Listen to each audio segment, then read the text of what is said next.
मैत्रिणींनो, श्रोतेहो, नमस्कार. आजच्या वनिता मंडळाच्या कार्यक्रमात मी नेहा खरे आपल्या सगळ्यांचं मनापासून स्वागत करते. 10 मार्च हा सावित्रीबाई फुले यांचा स्मृतिदिन. या निमित्ताने आकाशवाणी मुंबई सभागृहामध्ये एका विशेष कार्यक्रमाचं आयोजन करण्यात आलं होतं. महिला सक्षमीकरणावर आधारित चर्चासत्र आणि स्त्रीमुक्ती चळवळीची गाणी. तर या कार्यक्रमाची संपादित आवृत्ती आज आम्ही आपल्यासाठी सादर करीत आहोत. ऐकूया तर स्फूर्तिदात्री क्रांतिज्योती. नमस्कार. मुलींसाठीची पहिली शाळा महात्मा ज्योतिबा फुले आणि सावित्रीबाई फुले यांनी सुरू केली. हे देशाच्या इतिहासातलं, महिलांच्या क्षेत्रातलं क्रांतिकारक असं पाऊल होतं. याच आद्य शिक्षिकेपासून क्रांतिज्योती सावित्रीबाईंपासून प्रेरणा घेत स्त्री सक्षमीकरणासाठी सामाजिक संस्था, संघटना आणि शासकीय यंत्रणा प्रयत्नशील आहेत. क्रांतीची बीजं ज्या काळामध्ये पेरली गेली त्याचे सुपरिणाम आज आपण पाहतो आहोत. आज तळागाळातली सामान्य स्त्री आपल्या हक्कांसाठी चळवळीची गाणी किती आत्मविश्वासाने गाते. किंबहुना ती गाणी फक्त गात नाहीये, तर ती गाणी ती जगतीये असं म्हटलं तर वावगं ठरू नये. पहिली माझी ओवी ग सावित्रीच्या बुद्धीला, पहिली माझी ओवी ग सावित्रीच्या बुद्धीला.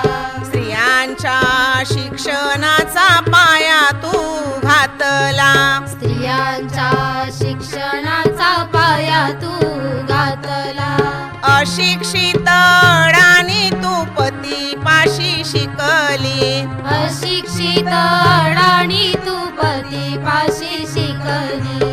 मुलींसाठी पहिली शाळा तुम्ही काढली, मुलींसाठी पहिली शाळा तुम्ही काढली. दुसरी ओवी गायली तुझ्या ग धैर्याला, दुसरी ओवी गायली तुझ्या ग धैर्याला. दगड गोटे खाऊनी चालवली तू शाळा, दगड गोटे खाऊनी चालवली तू शाळा. घराबाहेर काढले गुंडांनी अडविले, घराबाहेर काढले गुंडांनी अडविले. धीराने तोंड दिले सगळ्या त्रासाला, धीराने तोंड दिले सगळ्या त्रासाला. तिसरी माझी ओवी ग तुझ्या मोठ्या मनाला, तिसरी माझी ओवी ग तुझ्या मोठ्या मनाला. फसलेल्या विधवेचा सांभाळ तू केला, फसलेल्या विधवेचा सांभाळ तू केला. अबलानी अनाथांचे माय बाप होऊन, अबलानी अनाथांचे माय बाप होऊन. यशवंत बाळाला दत्तक घेतला, यशवंत बाळाला दत्तक घेतला. चौथी ओवी गायली तुझ्या थोर हृदयाला, चौथी ओवी गायली तुझ्या थोर हृदयाला. माणुसकीचा झरा जात नित्य ग वाहिला, माणुसकीचा झरा जात नित्य ग वाहिला. ज्योतबांची सावली नाही तू राहिली, ज्योतबांची सावली नाही तू राहिली. सत्य धर्म प्रकाशात तेजान तळपली, सत्य धर्म प्रकाशात तेजान तळपली. दुःखितांच्या सेवेत देह तू ठेविला, दुःखितांच्या सेवेत देह तू ठेविला. स्मरण तुझे करुणी वसामी घेतला, स्मरण तुझे करुणी वसामी घेतला. भगिनींना जागवीन संघटित करीन, भगिनींना जागवीन संघटित करीन. ज्ञान ज्योत लावीन हेच तुला नमन, ज्ञान ज्योत लावीन हेच तुला नमन. ज्ञान ज्योत लावीन हेच तुला नमन. स्त्रीमुक्ती संघटना 1975 पासून स्त्रियांच्या प्रश्नांना वाचा फोडणारी अशी संघटना आपला सुवर्ण महोत्सव साजरा करते. स्त्रियांच्या प्रश्नांचे अस्फुट स्वर, त्यांच्यावरले अन्याय अत्याचार याविरुद्ध स्पष्टपणे भूमिका घेऊन यंत्रणांपर्यंत हा अन्याय अत्याचार पोहोचवणारी अशी ही संघटना. 5 दशकांचा प्रवास पूर्ण केलेल्या या संघटनेने कचरावेचक ते चकाचक कॉर्पोरेट क्षेत्रातल्या महिलांचे प्रश्नसुद्धा समजून घेतले. आजही संघटनेचं काम सुरू आहे. याचाच अर्थ स्त्रियांचे प्रश्न हे संपलेले नाहीत. आज आपण या स्त्री सक्षमीकरणावरती चर्चा करणार आहोत. तर सुरुवात मी शोभाताई कोकितकर यांच्यापासून करते. शोभाताई, गेली 20-22 वर्ष तुम्ही समुपदेशनाचं काम करताय, तर स्त्री प्रश्नांचं स्वरूप हे बदलल्याचं जाणवतंय का? खरं तर ह्या प्रश्नाचं उत्तर मी असं देईन की हो, बदलल्याचं जाणवतंय. कारण स्त्रीमुक्ती संघटनेने व्यापक दृष्टीने स्त्रियांचे प्रश्न चव्हाट्यावर आणून संघटनेने काम सुरू केलं 50 वर्षापूर्वी. मी संघटनेमध्ये गेल्या 27 वर्षापासून काम करते. माझ्या अनुभवातनं मला सांगायचं असेल तर नक्कीच प्रश्न बदललेले आहेत. आजही समस्या घेऊन महिला येतात आणि त्यासाठी तर आमच्यासारख्या संस्था, सरकार आणि नवीन नवीन कायदे पण आपल्याला करावे लागतात. ह्याचा अर्थ नक्कीच असा आहे की प्रश्न आहेत, पण स्वरूप बदललेलं आहे. मी जेव्हा सुरुवात केली ह्या कामामध्ये त्यावेळेस स्त्रिया आमच्याकडे यायच्या. प्रश्न संघटनेकडे घेऊन सुद्धा येण्याचं धाडस स्त्रियांमध्ये नव्हतं किंवा पोलीस स्टेशनकडे जाण्याचं पण धाडस नव्हतं. आणि जरी त्यातनं आल्या, कोणी सपोर्ट केला, काही माहिती मिळाली आणि अति झाल्यानंतर, म्हणजे म्हणतात ना, डोक्यावरून पाणी गेल्यानंतर प्रयत्न करायचा, तर अति म्हणजे अतिशय मारहाण वगैरे झाल्यानंतर संघटनेकडे केसेस यायच्या. आणि मग आम्ही समुपदेशनाच्या माध्यमातून त्यांना बोलतं करायचो. त्यांना धाडसाने पुढे हे कसं आपण ह्याच्यावरती काम करायचं, ह्याच्यातून कसं बाहेर यायचं, कायदा आपल्याला काय मदत करू शकतो, या सगळ्या गोष्टी सांगून तिला सपोर्ट करायचो. तेव्हा मग स्त्रिया म्हणायचे की हो, मदत करा, पण तुम्ही सांगा मला पुढं काय करायचं आहे. पण आताचा जर अनुभव म्हटला तर स्त्रिया आमच्याकडे येतात, पण आता स्त्रिया प्रश्नांची उत्तरं पण घेऊन येतात. म्हणजे तिच्यावर होणारी जी हिंसा आहे तर त्या हिंसेमध्ये ती विचार करते आणि मला असे पर्याय मला वाटतात की माझा प्रश्न सोडण्यासाठी मला ह्या गोष्टी करायच्या आहेत. तर हा एक बदल आम्हाला जाणवतो. म्हणजे आता काही प्रमाणात सजग झाले आहेत असं सजग झालेले आहेत. स्त्रियांसाठी काम का केलं तर स्त्रियांचं भविष्य अधिक चांगलं व्हावं, त्यातनं त्या बाहेर याव्यात, त्यांचं सक्षमीकरण व्हावं, हा उद्देश ठेवून सुरुवातीला काम सुरू केलं. ते आता आम्हाला दिसतंय आणि त्यामुळे मला असं वाटतं की स्त्रियांमध्ये ते झिरपलेलं दिसतंय. चळवळीचं जे 50 वर्षाचा प्रवास आहे. मुख्यतः कोणत्या तक्रारी आपल्याकडे घेऊन येतात, काय प्रश्न असतात साधारण? खरं तर मी मगाशी म्हटलं की हो, प्रश्नांचं स्वरूप बदललंय. तर अतिशय मारहाणीपासून आत्ता, म्हणजे जसं आम्हाला संविधानाने स्त्रियांना पण समान हक्क दिलेले आहेत आणि हे आम्हाला सांगावं लागतं लोकांना की आमचे हक्क आहेत, आम्हाला द्या. म्हणजे चळवळीला 50 वर्ष झाली, आपल्या कॉन्स्टिट्यूशनला 75पेक्षा जास्त अधिक वर्ष झाली, तरीसुद्धा आज आम्हाला हे म्हणावं लागतं की आम्हालाही समानतेने जगण्याचे अधिकार आहेत, ते आम्हाला द्या. आणि त्यामुळे आता स्त्रिया बोलायला लागलेल्या आहेत. कारण स्त्रीमुक्तीचं घोषणाच ही होती. 75ला जेव्हा स्त्रीमुक्ती संघटनेने काम सुरू केलं, बोलत्या व्हा ही एक घोषणा घेऊन स्त्रीमुक्ती संघटनेने स्त्रियांमध्ये गेल्या होत्या. म्हणजे आता बोलत्या झालेल्या आहेत. पहिल्यांदा वाचा फोडली असं म्हणतात. बरोबर. आणि त्यामुळे आता म्हणजे उदाहरण सांगायचं म्हटलं तर अतिशय व्हायलन्स झाल्यानंतर पण स्त्री येते, पण केवळ मला शिवीगाळ आहे, हा माझा अपमान आहे आणि तो माझा थांबला पाहिजे म्हणून सुद्धा स्त्री आज स्त्रीमुक्ती संघटनेचं समुपदेशन केंद्रामध्ये येते. आणि त्यामुळे आम्हाला असं वाटतं की आता स्त्रियांचा स्वाभिमान पण जागृत झालेला आहे. वा, हे खरोखरच एक म्हणजे सकारात्मक बदल आपण म्हणावा अशा प्रकारचा हा आहे की पूर्वी नाहीतर अति मारहाण झाली, हिंसा अति झाली तरच स्त्रिया तक्रारी करण्यासाठी पुढे येत होत्या. आता मात्र आपल्याला कुणी टोचून बोलतंय किंवा आपला अपमान करतंय ही जाणीव आजच्या स्त्रीला झालेली आहे. कारण एकेकाळी तुम्हाला माहिती असेल की 498A हे कलम जे स्त्रियांवर मानसिक म्हणजे जेव्हा स्त्रियांवर होणारी हिंसा ही म्हणजे गुन्हा आहे हे स्त्री चळवळीने मांडलं सरकारसमोर, लोकांसमोर. आणि त्यावेळेला कायदा आला 498A सारखा, ज्याच्यामध्ये शारीरिक आणि मानसिक हिंसेला क्रूरता किंवा गुन्हा म्हटलं गेलेलं आहे. आणि त्यामुळे तेव्हा स्त्रिया स्वतःच म्हणजे जिच्यावर हिंसा होत होती ती स्वतःच म्हणत होती की नाही, नवऱ्याने शिवीगाळ्या दिल्या तरी ती काही हिंसा असू शकत नाही, कारण मी बायको आहे, तो नवरा आहे, तो त्याचा अधिकार आहे. आणि आजही स्त्रिया म्हणतात, म्हणजे मला दिराने का मारलं, नवरा असेल तर एखाद्या वेळी चालेल मला, पण दिराने का मारलं.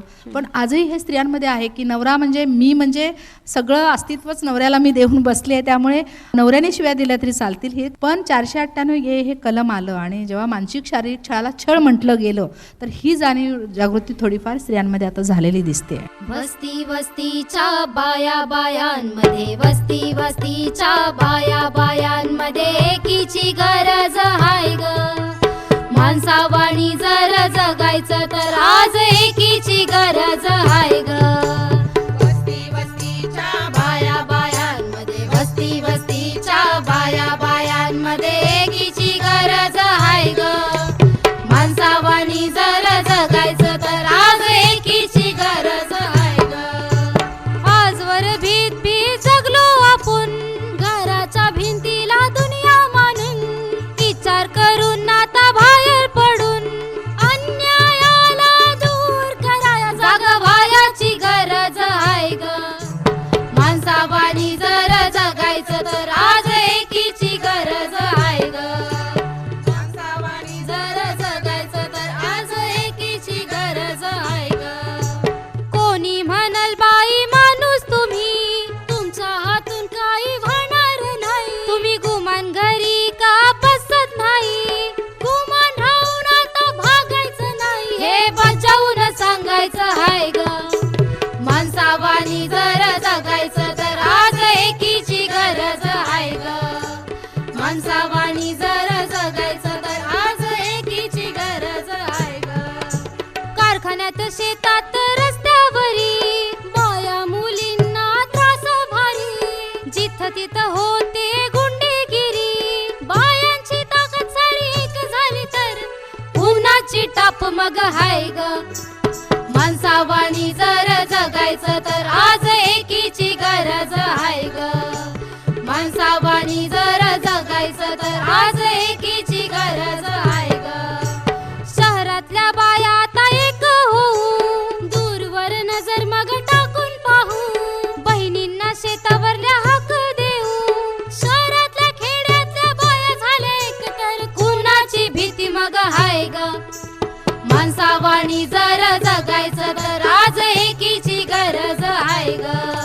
माणसावाणी जर जगायचं तर आज एकीची गरज आहे ग. वस्ती वस्तीच्या बाया बायांमध्ये वस्ती वस्तीच्या बाया बायांमध्ये एकीची गरज आहे ग. माणसावाणी जर जगायचं तर आज एकीची गरज आहे ग. माणसावाणी जर जगायचं तर आज एकीची गरज आहे ग. आज एकीची गरज आहे ग. आज एकीची गरज आहे ग. स्त्रियांच्या संरक्षणासाठी सक्षमीकरणासाठी अनेक कायदे अस्तित्वात आहेत, मात्र त्याविषयी पुरेशी माहिती अनेकदा नसते. म्हणजे कित्येकदा मूलभूत अगदी बेसिक माहिती आपण ज्याला म्हणू ती सुद्धा नसते.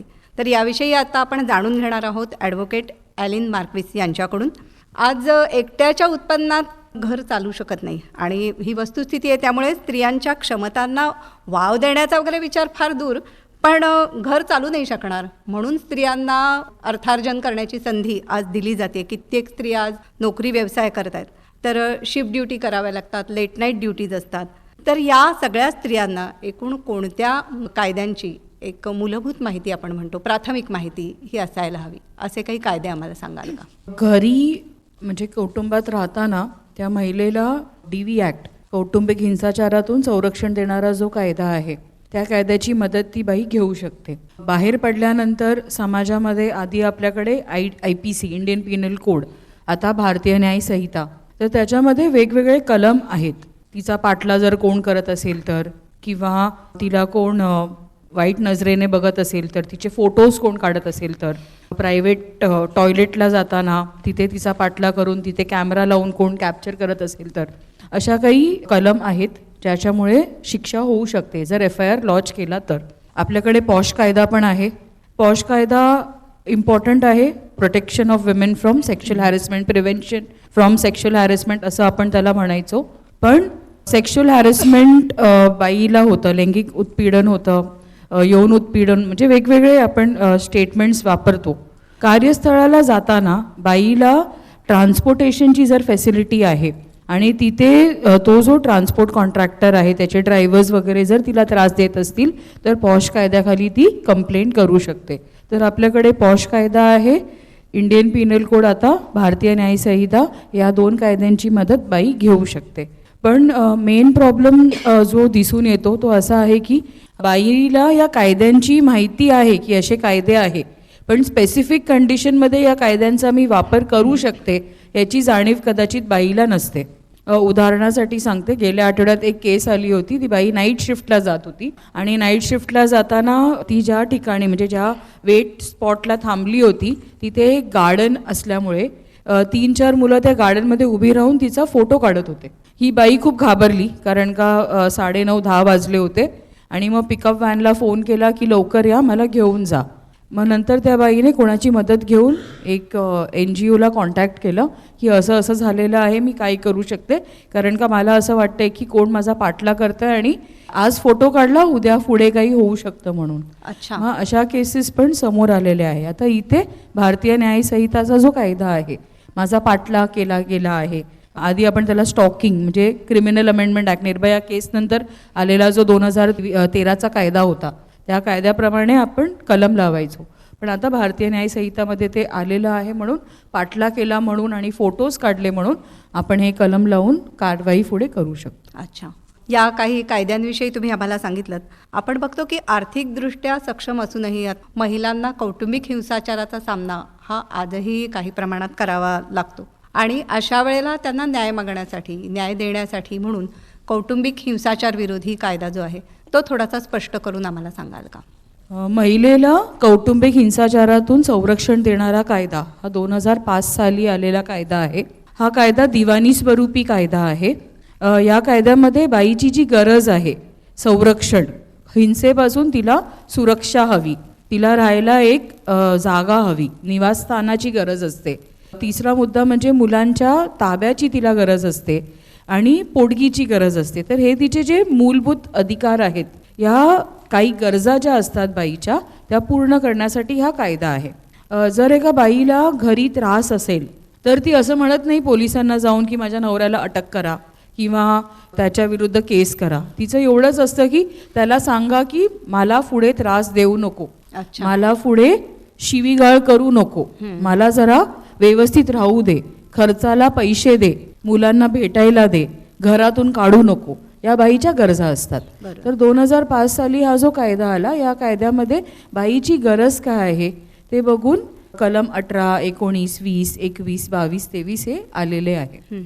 आता या कायद्यामध्ये अटक फक्त कलम 31 प्रमाणे होते. जर संरक्षण आदेश झालेला आहे आणि आदेश झाल्यानंतर जर तो भंग झाला तरच आपण 31 प्रमाणे अटक करण्यासाठी प्रोसिजर करतो. नाहीतर तिच्या ज्या दिवाणी स्वरूपी गरजा आहेत त्या पूर्ण करण्यासाठी हा कायदा आलेला आहे. ती महिला स्वतः तक्रार करू शकते, ती महिला स्वतः कोर्टात देखील केस दाखल करू शकते, कारण का हा जो ॲक्ट आहे तो विक्टिम फ्रेंडली आहे. त्या ॲक्टमध्ये फॉर्मॅट्स पण आहेत आणि फॉर्मॅट्स भरून पण आपण फॉर्म 1, फॉर्म 2, फॉर्म 3 प्रमाणे कोर्टात डायरेक्ट केस दाखल करू शकतो. त्याच्या व्यतिरिक्त संस्थेकडे जाऊन पण काउन्सिलिंग करून त्या मार्गाने पण केस सोडवण्याचा प्रयत्न करतात. नाही झालं तर मग शेवटी कोर्टात ते केस फाईल करतात किंवा मग प्रायव्हेट थ्रू लॉयर पण केस फाईल केली जाते. त्याच्या व्यतिरिक्त जिल्हा विधी सेवा प्राधिकरणाकडे जाऊन सरकारी वकील त्याच्या मदतीने पण केस फाईल केली जाते. आज मगाशी शोभाताईंनी उल्लेख केला की आपल्याकडे आज स्वतः महिला बोलू लागल्या आहेत आणि आपली केस त्या स्वतःसुद्धा मांडू शकतात, नाही का? तर आज अशीच काही उदाहरणं आपल्यासमोर आहेत. शोभाताई, कोणाला सांगाल सर्वात आधी बोलायला? मी राजश्री पानसरे. माझं लग्न 26 नोव्हेंबर 1990मध्ये झालं होतं. पण त्यांना माझ्याबरोबर म्हणजे त्यांना असं राहण्यासाठी काय वेगळाच मार्ग पत्करायचा होता त्यांचा. तरी मी त्यांच्याजवळ तसे दिवस काढत होते, पण तरी त्यांना काय मला अपसेट केलेली नाही. आणि मग मी स्त्रीमुक्ती संघटनामध्ये आली आणि त्यांनी मला खूप मार्गदर्शन करून मला माझ्या कोर्टामध्ये पण घेऊन गेले होते. कोर्टात घेऊन गेल्याच्या नंतर मला त्यांनी सांगितलं की मला सोरचिठीच आहे पाहिजेत. तर मग मी सरळ सांगितलं की तुम्हाला माझ्यापासून सोरचिठी पाहिजे तर मी तुम्हाला देऊ शकते म्हणून. स्त्रीमुक्ती संघटनाचे शोभा कोकितकर आणि करुणा घाटे यांनी मला खूप म्हणजे सपोर्ट इतका केला की आज मी आज संपूर्ण स्त्रीमुक्ती संघटनेच्या मार्गदर्शनातून मी आज उभी आहे. जेव्हा स्त्रियांना आपण सपोर्ट करतो आणि आपल्याला काय त्रास आहे म्हणजे डॉक्टरकडे गेल्यानंतर काय दुखतं हे सांगितलं तर उपाय चांगला मिळू शकतो, तसं आपल्यावर होणारा त्रास काय आहे हे बोलायला जरी शिकवलं स्त्रियांना, ते धाडस दिलं तर त्यांचा मार्ग त्या स्वतः काढू शकतात. असं हे राजश्रीचं उदाहरण आहे. सुरुवातीला तिला खूप घाबरायची ती, पण आम्ही फक्त एखादं वर्ष तिच्यासोबत काम केलं असेल. त्याच्यानंतर ती स्वतः कोर्टात जात होती, स्वतः सगळा कोर्टाचा फॉलोअप करत होती. त्यावेळेस तिला वकीलही नव्हता, आम्ही वकीलही दिला नव्हता, तर ती न्यायाधीशांसमोर स्वतःचा प्रश्न मांडत होती. अरे वा. असं करून तिने तिची लढाई लढली. त्या लग्नातनं शेवटी नवरा काही सुधारलाच नाही. जरी कायदे असले, म्हणून मी काय मगाशी म्हटलं तसं, जोपर्यंत मानसिकता बदलत नाही तोपर्यंत ह्या सगळ्या सुविधा तर गरजेच्या आहेतच. कायदे म्हणा, नियम म्हणा, हे गरजेचे आहेतच. पण जोपर्यंत समाजाची मानसिकता सुधारत नाही तोपर्यंत कुठलाही न्याय स्त्रीला मिळू शकत नाही. तसं तिच्या बाबतीत झालं आणि तिने शेवटी घटस्फोट घेतला. त्याच्यानंतर ती कामं करून पैसे भरपूर मिळत होती, म्हणजे 24 तासासाठी मुंबईमध्ये काम करत होती आणि ते पैसे, साठलेले पैसे माहेर भावाकडे देत होती. भावाने त्या पैशात घर घेतलं आणि जेव्हा तिने म्हटलं की, आणि तिला सांगितलं गेलं की आता तू एकटीच आहेस, तुझ्या भविष्यासाठी आपण काहीतरी करू, आणि तिच्या संमतीने घर घेतलं, पण स्वतःच्या नावावर घेतलं. आणि जेव्हा त्याने ते स्वतंत्र भाड्याने वगैरे दिले आणि हिने प्रश्न केला, अरे माझं घर आहे ते तू कसं काय मला न विचारता दिलास, त्याला भाऊ म्हणाला की नाही ते तुझ्यासाठी नाही घेतले. तेव्हा तिला कळलं की अरे आपलं कोणीच नसतं, हा सगळा समाज, नातेवाईक सगळे स्वार्थी आहेत. मग तिने डिसिजन घेतला, मग तिने दुसऱ्या लग्नाचा डिसिजन घेतला आणि आज महाराणीसारखी ती दुसऱ्या लग्नात सुखी क्या आहे. बात है. सासर काय माहेर काय, कुणावर विश्वास ठेवायचा हा बाई पुढे मोठा प्रश्न नाही का, आणि त्यातून संघटनेने बळ दिलं म्हणून ती मार्ग काढू शकली, आज स्वतःच्या पायावर उभी आहे आणि आनंदाने जगते. हे फार खूप चांगलं उदाहरण आत्ता तुम्ही आम्हाला सांगितलं. अशीच आणखी एक सखी इथे आलेली आहे. मैं मेरे ससुराल में रहती थी. मैं बहुत परेशान थी. मेरे को इधर बम्बई का कुछ माहौल मालूम नहीं था. मेरे घर वाले मेरे को बहुत परेशान करे, मेरे आदमी, लेकिन मेरे को रास्ता मालूम नहीं था. मैं बाहर निकली हूँ तो मेरे को एक लेडीज़ ने रास्ता बताई, श्री मुक्ति संगना शोभा ताई के पास गई. उधर मैं पूरा मेरा शिकायत करी. उन लोग मेरे को इतना मदद करे. मेरे को बाहर आवाज़ निकालने की हिम्मत नहीं थी, इतना मैं डरी हुई थी. लेकिन मेरे को उन लोग की सब सपोर्ट मिली, शोभा ताई का, मैडम का. तो मैं अभी मेरे काम के लिए मैं आगे अपने पैरों पे खड़े हो गई. और मेरे 4 बच्चे को भी मैं संभालती हूँ और काम करती हूँ. और मेरे को अभी इतनी हिम्मत आ गई कि मैं आगे कुछ मेरे बच्चे के लिए मैं करूँ और मैं आगे बढ़ूँ. वा. महिलांचे प्रश्न सोडवण्यासाठी शासकीय यंत्रणांची मदतसुद्धा आपल्याला मिळू शकते. त्याविषयी आज आपल्याला महिला आणि बालविकास अधिकारी शोभाताई शेलार आपल्याला माहिती देणार आहेत. तर पीडित स्त्रियांसाठी शासनामार्फत कोणकोणत्या सुविधा आहेत त्याबद्दल आम्हाला सांगा ना. अनुभव असा आहे, शासनामध्ये काम करत असताना शासनाने जे कायदे केलेले आहेत किंवा वेळोवेळी जे बदल होत असतात, परिपत्रकं निघतात किंवा GR निघतात आणि त्याच्या इम्प्लिमेंटेशनची किंवा अंमलबजावणीची जबाबदारी आमच्यावरती असते शासकीय अधिकारी म्हणून. आणि मग ज्यावेळेस केसेस आमच्याकडे येतात त्यावेळेस आम्ही त्याच्यामध्ये काम करतो. एरवी आम्ही प्रचार प्रसार करण्यासाठी वेगवेगळ्या ठिकाणी जातो आणि सभा घेतो, काही वर्कशॉप्स घेतो आणि माहिती देतो. मात्र स्वयंसेवी संस्था आणि त्यातही मुंबईमध्ये एक वेगळंच कल्चर आहे. म्हणजे स्वयंसेवी GO-NGO पार्टनरशिप म्हणतो आम्ही. अच्छा. ती इतकी घट्ट आहे की खूप हक्काने आम्ही एकमेकांकडे जातो, भांडतोही, प्रश्न सुटेपर्यंत आम्ही एकमेकांना सोडतही नाही आणि नवीन काही सुचलं तर लगेचच सोबत पण जातो. तर अशा प्रकारे ज्या शासनाच्या योजना आहेत त्याच्यामध्ये मला उल्लेख करावासा वाटतो की काही आमच्याकडे संस्थात्मक सेटअप्स आहेत आणि काही संस्थाबाह्य योजना आहेत. जर संस्थात्मक म्हटलं तर महिलेसाठी सगळ्यात महत्त्वाचं काय असतं तर तिला निवारा. जर घरातून बाहेर काढलं तर इमिजिएट जे पाहिजे असतं तिच्या संरक्षणासाठी राहायला घर किंवा किमान निवारा. ज्या लैंगिक शोषणाच्या बळीत महिला असतात तर त्यांच्यासाठी सुद्धा शासनाने व्यवस्था केलेली आहे.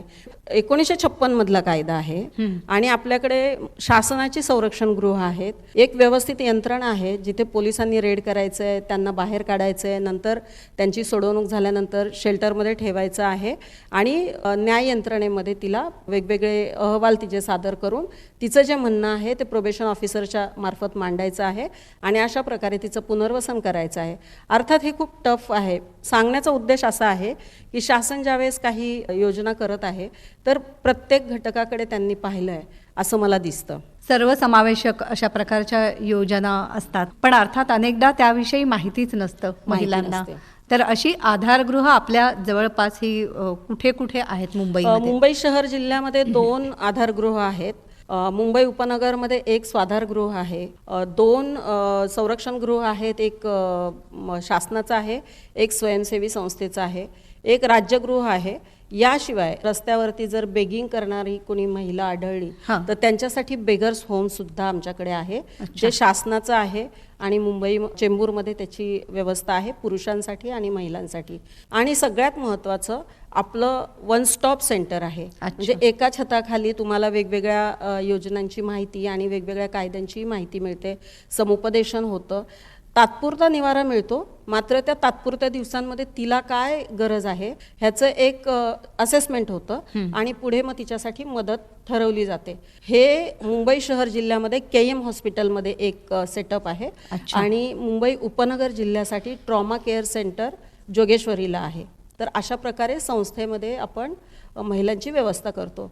शोभाताई कोकीतकरांना मी विचारेन की मानसिक आधार देण्याचं मोठं काम हे स्वयंसेवी संस्था करत असतात आणि त्याचप्रमाणे स्त्रियांना स्वतःच्या पायावर उभं राहणं, त्यांची कौशल्य जसं तर ती कौशल्य ओळखून तिला रोजगार मिळवून देण्यासाठी कसे प्रयत्न होतात त्याविषयी आम्हाला सांगा. खरं तर मगाशी मी म्हटलं तसं नक्कीच आर्थिक स्वावलंबी असेल, थोडे हातात पैसे असतील तर निर्णय घ्यायला खूप सोपं पडतं महिलांना. आणि त्यामुळे आमच्या काउन्सिलिंग सेंटरमध्ये जेव्हा महिला येते त्यावेळेस आमचा हा पण फोकस असतो की तिच्यावर होणारी हिंसा थांबली पाहिजे, पण ती पण सक्षम कशी होईल ह्याच्यासाठी आम्ही प्रयत्न करत असतो.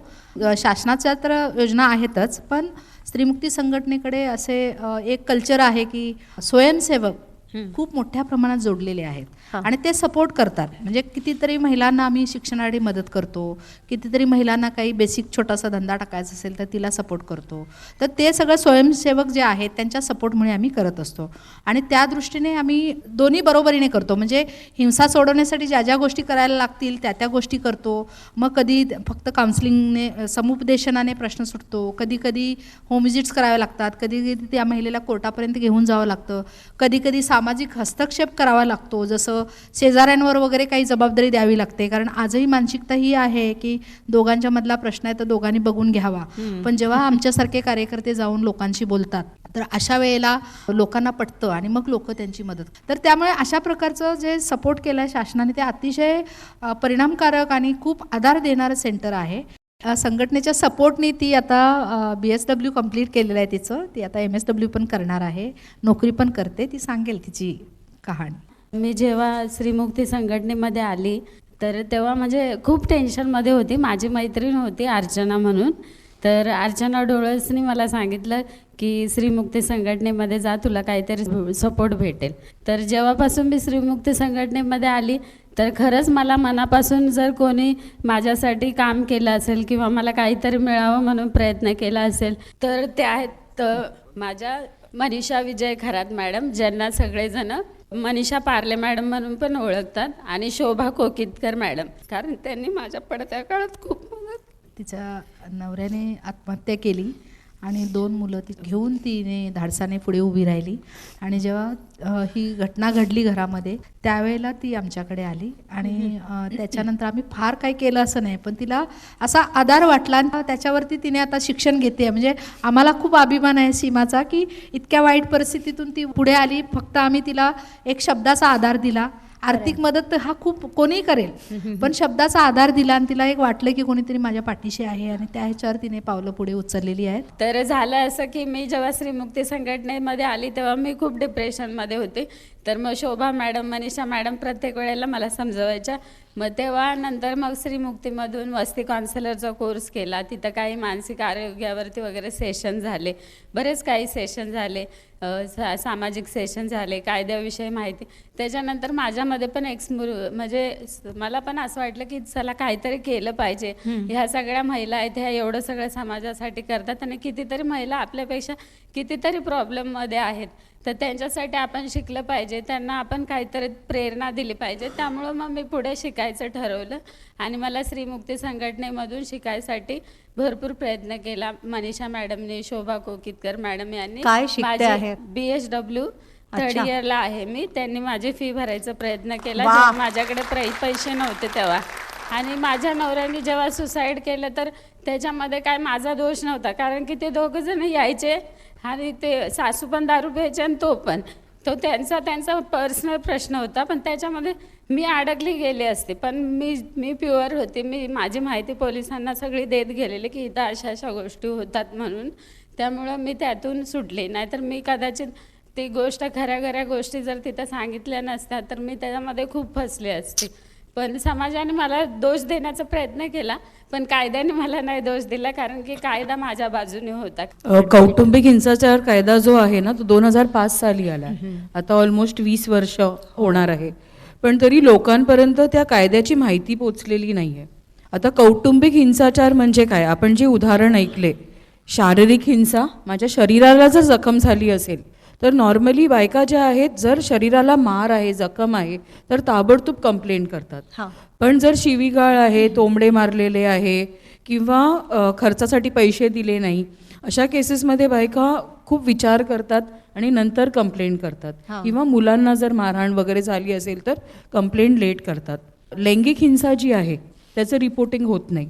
2023 ऑक्टोबरमध्ये एक मुलीचं लग्न झालेलं जानेवारी 23मध्ये, आणि 2023च्या ऑक्टोबरमध्ये विदाऊट क्लोथ्स म्हणजे बिना कपडे तिला घराबाहेर टाकलं होतं. बापरे. कारण काय होतं, तिने लंडनला गेलेली, शिकलेली, ती मास्टर्स करून आलेली आणि घरी कामासाठी बाई ठेवली होती, पण टॉयलेट फक्त सुनेनेच स्वच्छ करायचा सकाळी आणि संध्याकाळी. आणि जर नाही क्लीन केलं टॉयलेट परत आल्यावर आणि सासूने जर ते चेकलिस्ट क्लिक नाही केलं तर मग तिला जेवण द्यायचे नाही. आणि मग नवऱ्याला सुख हवं रात्री आणि त्याच्या इच्छेनुसार तो आल्यावर हवं. नाही ती तयार झाली तर मग तिचे कपडे काढून तिला 3 वेळा घराबाहेर ठेवलं. आणि मोठ्या सोसायटीमध्ये राहणारी होती, CCTVमध्ये कॅप्चर झालेलं ते. आणि एवढं सगळं होऊनही पोलीस स्टेशनला तिला नेल्यावर व्हॅनमध्ये जो कपडा असतो ना नॉर्मल, त्या कपड्यात तिला कव्हर करून नेलं होतं.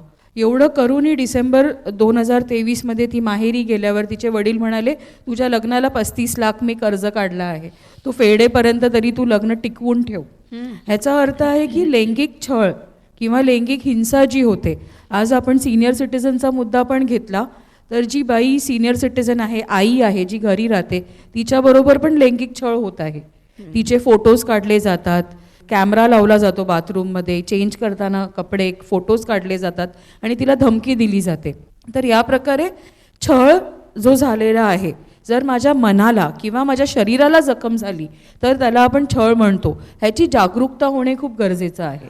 आणि दुसरा मुद्दा म्हणजे लैंगिक हिंसा जी आहे, आता कॉन्ज्युगल राईट्स जे आपण म्हणतो, नवरा बायकोचा जो संबंध म्हणतो, तो हजबंडचा राईट नाही आहे, त्याचा अधिकार नाही आहे, त्याच्यामध्ये कन्सेंट असणं गरजेचं आहे.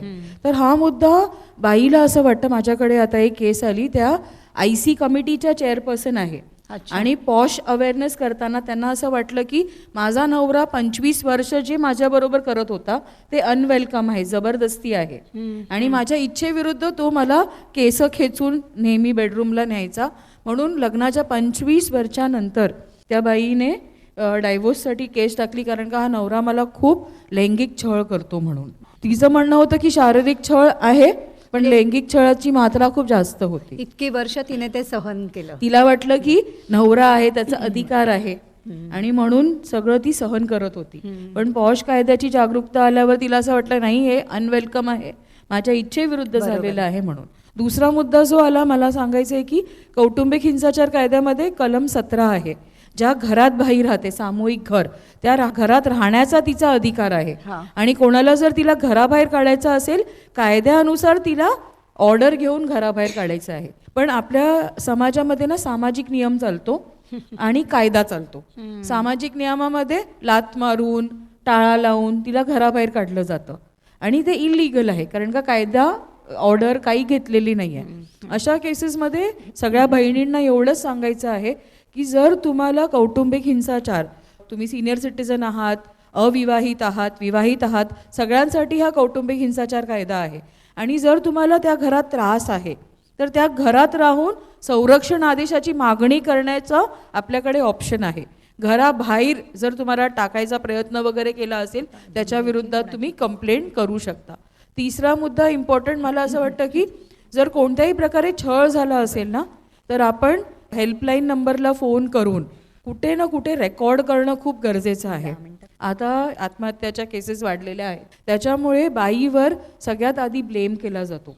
तर बाईने विवाह झाल्यानंतर किंवा छळ सुरू झाल्यावर कोणत्याही संस्थेकडे किंवा पोलिसांकडे, आता ईमेलवर पण आपण पोलिसांना तक्रार पाठवू शकतो. तर कुठेही तुम्ही डॉक्युमेंट करा की माझ्याबरोबर हे छळ झालेले आहे, आणि उद्या जर काही झालं, कोणी आत्महत्या केली, तर तुम्ही जो रेकॉर्ड बनवलेला आहे त्याची तुम्हाला मदत होईल. आणि रेकॉर्ड बनवताना फक्त मारहाण केली एवढंच लिहायचं नाही आहे. मारहाण केल्यामुळे माझ्या शरीरावर काय परिणाम झाला, कुठे ब्लीडिंग झालेलं आहे किंवा जे काही झालेलं आहे ते त्याच्यात स्पष्ट करून लिहा. शोभाताईंना काही म्हणायचं आहे? हां, मला असं म्हणायचं आहे की जसं इतकं विस्तृतपणे एका कायद्याबद्दलची आणि त्याच्या कलमांबद्दलची माहिती दिली, तर असेच अनेक कायदे आहेत. तर मला वाटतं ह्याच्यामध्ये मानसिकता बदलली पाहिजे. तर ही फक्त पुरुषांची मानसिकता नाही, तर मला वाटतं अडचणी निर्माण होतात त्यावेळेस जागं होण्यापेक्षा छोटे छोटे कायदे वाटतात आपल्याला, परंतु त्याची समाजामध्ये एक चळवळीच्या स्वरूपामध्ये बदल झाले पाहिजेत. जसं बेटी बचाओ बेटी पढाओ अभियान, तर आपल्याला वाटतं अरे हे काय आहे, म्हणजे आता 10 वर्ष पूर्ण केली, दशकपूर्ती आम्ही साजरा करतोय आत्ता ह्या वर्षी. तर हे खूप महत्त्वाचं होतं की म्हणजे जे जन्माचा दर आहे मुलीचा वाढवण्यासाठी, कारण पुढे जाऊन जे प्रश्न इतर राज्यांमध्ये आणि काही जिल्ह्यांमध्ये आपल्याकडेही जिथे मुलांच्या तुलनेमध्ये मुली कमी आहेत तिथे अनेक प्रश्न निर्माण झालेले आहेत. पण ते दिसले कधी, जेव्हा लग्नाला मुली मिळत नाहीत त्यावेळेस दिसले. हे जे अभियान चालवावं लागलं आणि चालवलं पाहिजे सिरियसली, ते याच्यासाठी कारण हा समाज जो आहे ह्याच्यामध्ये एक समांतर राहिली पाहिजे, संतुलन आपल्याला ठेवता आलं पाहिजे. त्याशिवाय जे लग्नाचं वय आहे, आपण जो बालविवाह प्रतिबंध कायदा आहे, खूप जुने कायदे आहेत, हे काय आत्ता आलेले नाहीत. मात्र थोड्या थोड्या दिवसांनी आपल्याला ते रिफ्रेश करायला लागतं. जसं ह्याच्यामध्ये जे बालविवाह प्रतिबंध अधिकारी जो आहे, तर तेच आमचे बालविकास प्रकल्प अधिकारी आहेत, जे की प्रत्येक ठिकठिकाणी पोहोचणारी आमची जी यंत्रणा आहे ती म्हणजे अंगणवाडी ही सगळ्यांना माहिती आहे आणि आमच्या विभागाची ती एक खूप मोठी ताकद आहे. आणि त्यांचा जो प्रमुख असतो ते म्हणजे बालविकास प्रकल्प अधिकारी, हे यामध्ये बालविवाह प्रतिबंध अधिकारी आहेत. एवढं मोठं काम ते करतात आणि ते सहज करण्याचं माध्यम म्हणजे आमच्या अंगणवाडी सेविका किंवा मदतनीस. तर लोकांनीही असं काही घडत असेल तर लपवण्यापेक्षा ते सांगितलं पाहिजे. बरेचदा आम्हाला असा अनुभव येतो की नाही आम्हाला तिथे राहायचं आहे, जर समजलं तर आम्हाला पुन्हा तिथे फिरू दिलं जाणार नाही. मात्र ज्यावेळेस आमची सेविका किंवा मदतनीस किंवा आमचे अधिकारी तिथे काही ॲक्शन घेणार आहेत, तीही माणसंच आहेत, तर त्यांनाही सपोर्टची गरज असते. आणि समाज म्हणून ज्यावेळेस तुम्ही उभे राहता ती आमची ताकद असते. मला वाटतं हे जे छोटे छोटे कायदे आहेत ना बालकांशी संबंधित, तर त्याच्यावरती जर पालकांनी, शिक्षकांनी आणि समाजातल्या प्रत्येक घटकाने जर लक्ष दिलं आणि त्या सगळ्या बाबी ज्या आहेत त्या आमच्यापर्यंत विविध माध्यमांमधून जर पोहोचवल्या, आम्ही तर जायचा प्रयत्न करतोच कारण ती आमची जबाबदारी आहे. मात्र तुम्हालाही कधी कुठून समजतायत गोष्टी, तर त्या आमच्यापर्यंत जर पोहोचवल्या तर कायदा, वेगवेगळ्या यंत्रणा, आपले माननीय जिल्हाधिकारी अनेक समित्यांचे ते प्रमुख असतात आणि त्यांच्या हाताखाली सगळ्याच शासकीय यंत्रणा असतात. त्याच्यामुळे कुठेही काही दिसतंय तर ते जोपर्यंत समाज समोर आणत नाही तोपर्यंत ते चांगल्या पद्धतीने इम्प्लिमेंट होत नाही. आणि कायदे किंवा इतर बाबी ज्या परिपत्रक आहेत किंवा नवनवीन GR येतात, बदल येतात, ते कधी येतात ज्यावेळेस गरज निर्माण होते. जर एखादा नवीन प्रश्न समोर आला असेल, तो जेव्हा समोर येतो त्यावेळेस नक्कीच वरती विचार केला जातो आणि बदलही होतात.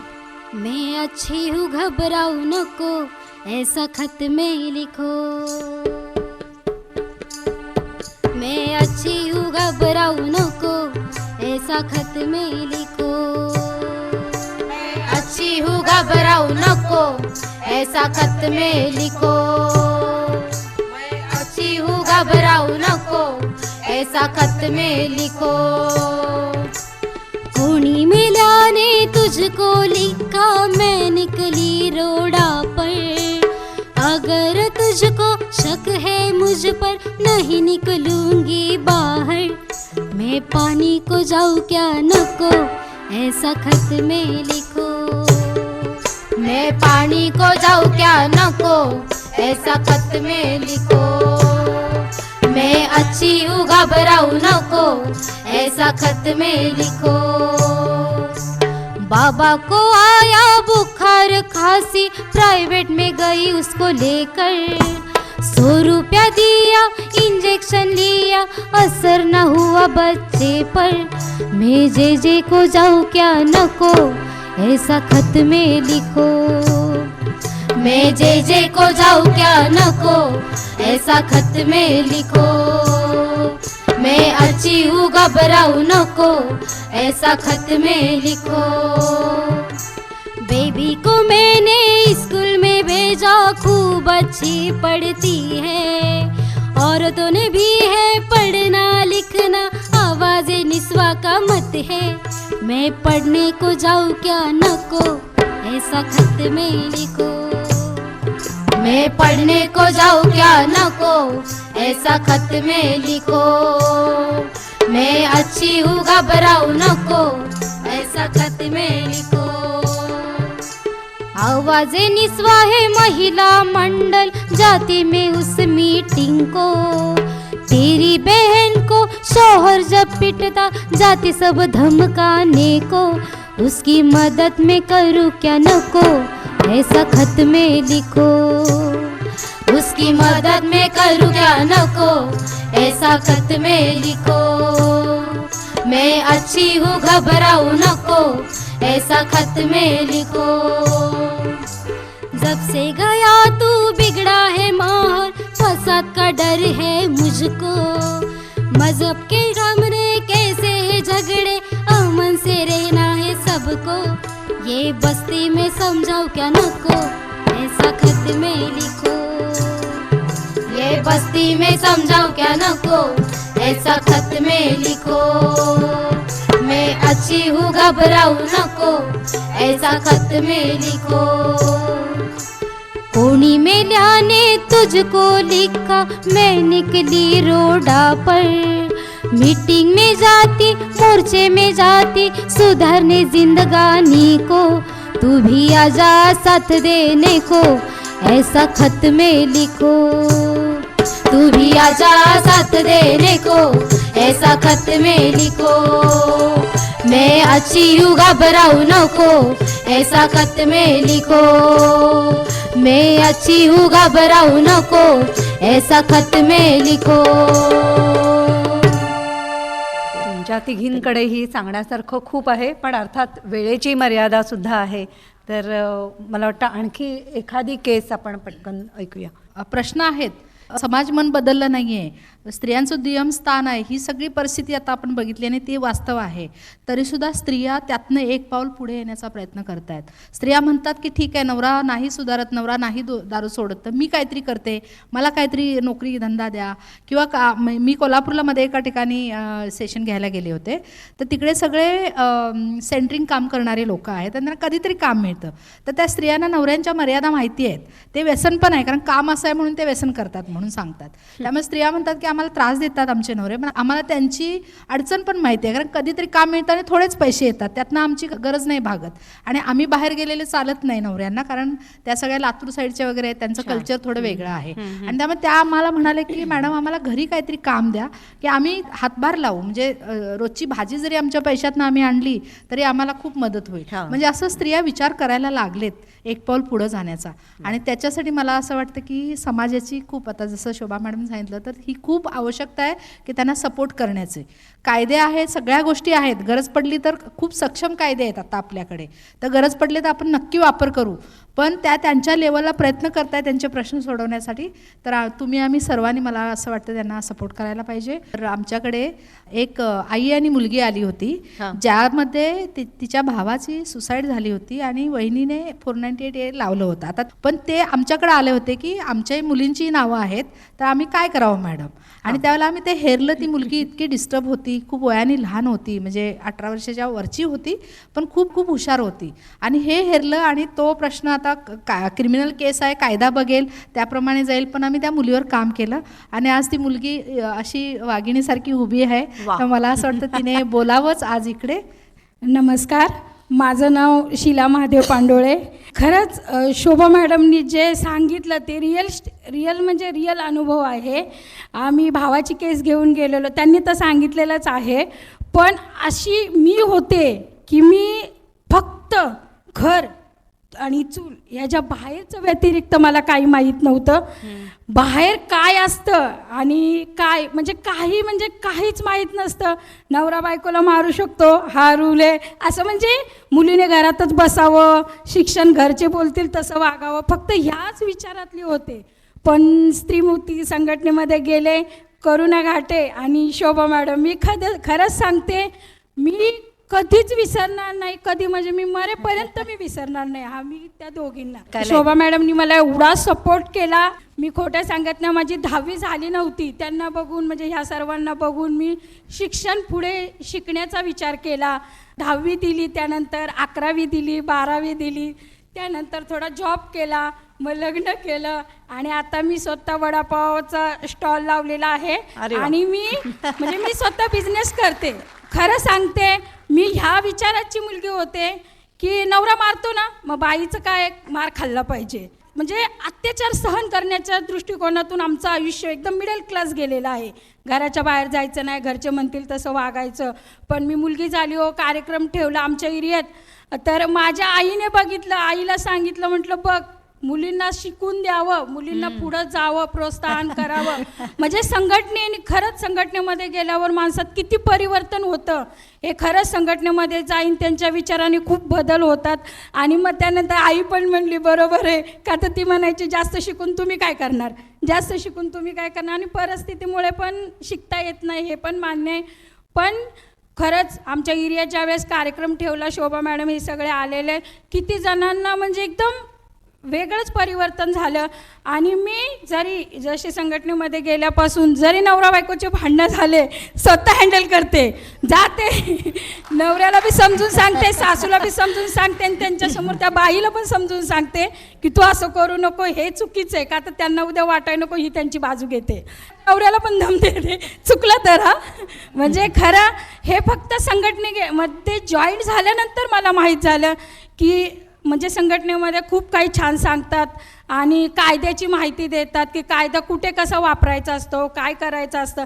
खरं म्हणलं, मी पोलिसांना बघितलं तर थरथर कापत होते, एक शब्द बोलत नव्हते. आता फेस टू फेस बोलते त्यांच्याशी. म्हणजे हर एक गोष्टीत हिम्मत आणि काहीतरी केलं पाहिजे हे मी फक्त ह्या लोकांपासून शिकले. माझा स्टॉल जे आमच्या एरियातच मी लावलेला आहे, तिथं जरी हर एक बाई आली ना तरी प्रश्न विचारते आणि मी तिला विचारते, म्हणजे दोन्ही कामं करते, माझा स्वतःचा पण करते आणि वैयक्तिक तिचा बी करते. तिला हक्काने सांगते, तुम्हाला काय प्रॉब्लेम असेल तर मला सांगा, मी स्त्रीमुक्ती संघटनेत कामाला आहे, तिथं जा, तिथं तुम्हाला हर एक प्रकारची मदत मिळेल, कायद्याची मदत मिळेल, तिथं पैसा लागत नाही, पण तुम्ही तुमच्या पायावर उभं राहाल. चिलाच्या वस्तीमध्ये जवळजवळ 3 मुलांना सुसाईडपासून तिने वाचवले. म्हणजे तो आत्महत्या करतोय तर हिने वरून चढून खाली गेली आणि त्या मुलाच्या गळ्याचा फास सोडवलेला आहे. म्हणजे इतकं धाडस. जी मुलगी अशी म्हणजे केस वगैरे झाली होती, डिप्रेशनमध्ये मान खाली घालून होती, तर आता वस्तीमध्ये सगळे ऐकतात पण तिचं, म्हणजे नवरे पण ऐकतात, शीलाताईला विचारायला जातात. असं एक छान व्यक्तिमत्व तयार झालेलं आहे. आज सावित्रीबाई फुलेंना आदरांजली वाहताना आपण सगळ्या महिला इथे एकत्र जमलो आहोत. महिलांचे प्रश्न खूप मोठ्या प्रमाणावर आजही आहेत आणि ते आज इथे प्रत्यक्ष महिला स्वतःहून मांडत आहेत आणि त्यातून त्यांनी मार्ग कसा काढला हेही त्यांच्या अनुभवातनं आज ऐकायला मिळालं.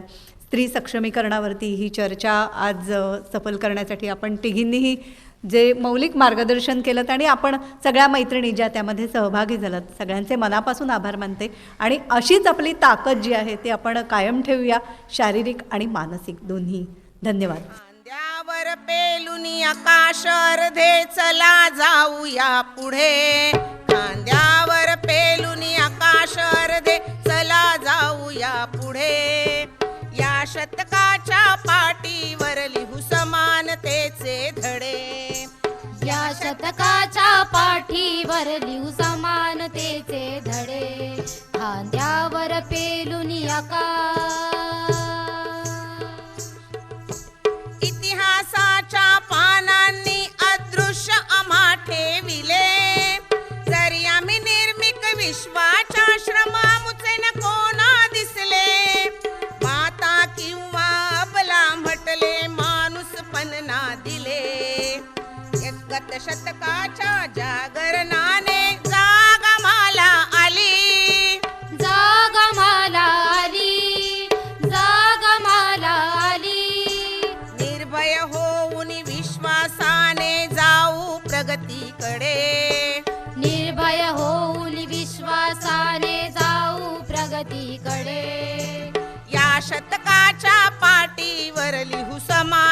समानतेचे धडे. या शतकाच्या पाठीवर लिहू समानतेचे धडे. खांद्यावर पेलून आकाश. शिक्षणाने श्री जीवनाला दिला वेगळा अर्थ. ज्ञान ज्योत लावून करू आम्ही प्रत्येकी समर्थ. निर्णयक्षम होऊ करू आम्ही भगिनी भावासार्थ. भगिनी भावासार्थ. भगिनी भावासार्थ. स्वाभिमान आणि सन्मानाने जीवन आमचे घडे. स्वाभिमान आणि सन्मानाने जीवन आमुचे घडे. या शतकाच्या पाठीवर लिहू समानतेचे धडे. या शतकाच्या पाठीवर लिहू समानतेचे धडे. खांद्यावर पेलून आकाश. हक्कासाठी जागरूक आम्ही नचकू कर्तव्याला. शतक उद्याचे आमुचे याची जाणीव असे आम्हाला. समर्थ आमुचे हात उद्याचे भविष्य घडविण्याला. भविष्य घडविण्याला. भविष्य घडविण्याला. पुरुषांच्या साथीने नेऊ जग सुंदरतेकडे. पुरुषांच्या साथीने नेऊ जग सुंदरतेकडे. या शतकाच्या पाठीवर लिहू समानतेचे धडे. या शतकाच्या पाठीवर लिहू समानतेचे धडे. खांद्यावर पेलून आकाश. समानता हे ध्येय आमुचे केवळ तितुके नाही. भूक गरिबी वर्णभेद आणि हिंसेशी ही लढाई.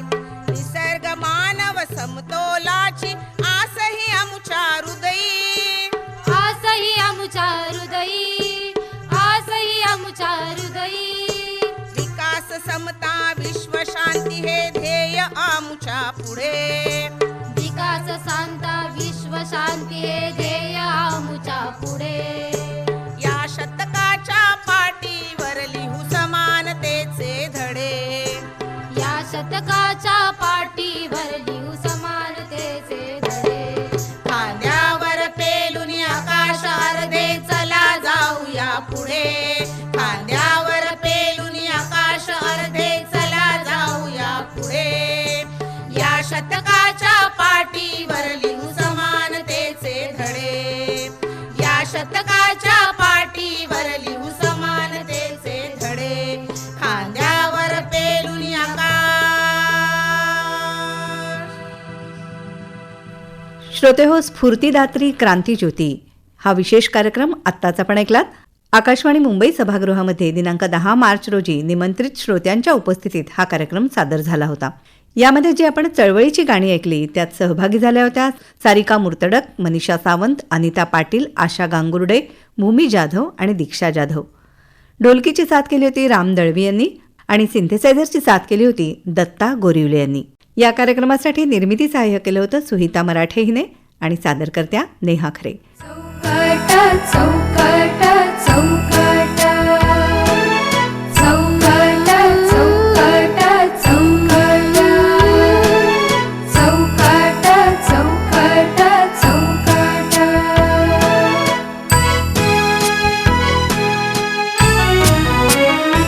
चार चौघींची चौकट चौकट.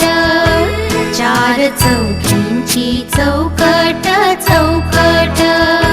त्यात सामावे जीवन पट. त्यात सामावे जीवन पट. चार चौघींची चार चौघींची चौकट चौकट.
चौघींची चौकट चौकट मी ही चौकट तोडून आले घरटे माझे मोडून आले